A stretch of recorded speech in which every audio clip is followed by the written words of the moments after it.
Hello, friends. This is Dave Hurwitz, executive editor at ClassicsToday.com, here with a recording that it's just one of my favorite recordings by an unknown composer.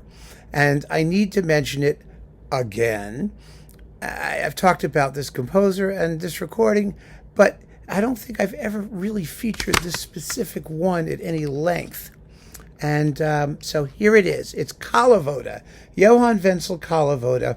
I don't think I did a separate video dedicated to this particular disc.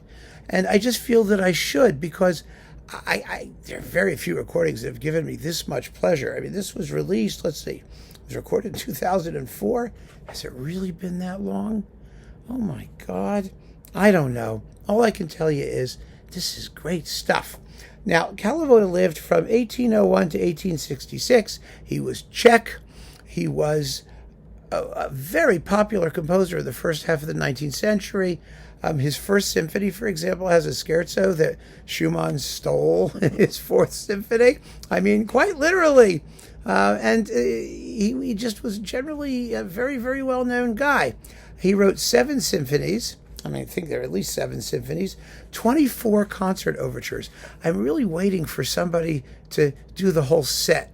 That would be a fun project. It really would be. Anybody out there listening? It really would be interesting. Some of them are amazing, and one of the most amazing is on here. We'll get to that. This disc features the Neue Orchester under Christoph Spering. They're a period instrument band, and they sound terrific in this music. They really do. This disc also has Symphonies 5 and 7. And he's just a stunningly original and tuneful. He's Czech, and he sounds Czech. I mean, and amazingly, when these symphonies were written in 1840, 1841, and the 16th concert overture is from 1863 or thereabouts, so just a few years before he passed away. Now, the symphony has got exciting rhythms because he's Czech, great tunes because he's Czech, colorful orchestration because he's Czech. It's Czech. And yeah, I mean, I love the Czech school. I'm sure you do too. We all do. And my, oh my, this should never, ever have faded from view. I mean, a lot of symphonists from this period have vanished, particularly like Spohr and folks like that. But this guy didn't deserve that. He really did. I think the problem is he didn't write concertos for like major soloists, and he didn't write scads of like, chamber music in more intellectual forms. He wrote 3 string quartets that are fantastic. I've talked about those too. They are delicious and colorful and humorous and, but not heavy duty the way string quartets are supposed to be. He seemed to have just a really good temperament. He wasn't placid and boring, but I mean, just friendly. And the 5th symphony particularly, I mean, these are both symphonies in minor keys. They're at B minor and G minor. But in the way Slavic music is in the minor, the soulful minor, not like tragic and crazy. The finale, for example, has a tune, ya da da da da da da da da da ba da da. The 5th symphony. It'll get stuck in your head, and its slowish movement is amazing. Amazing. It sounds like a Tchaikovsky ballet thing. It's marked con delicatezza or delicatissimo or something like that.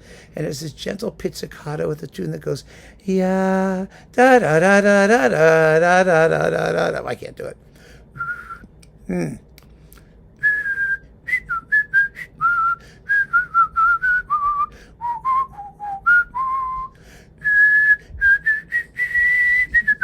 Never mind. You get the picture. You'll really enjoy them.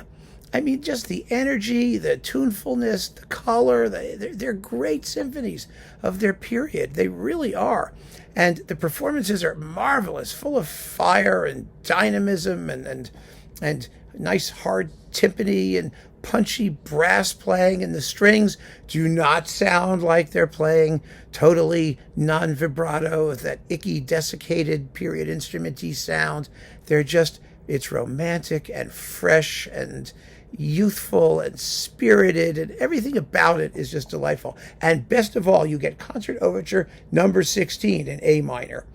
What does that tell us? Absolutely nothing, except it is one of the coolest concert overtures you've ever heard in your life.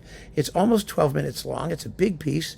And it sounds a bit like Sibelius's On Saga. I've talked about this overture before, the interesting overture series, I believe.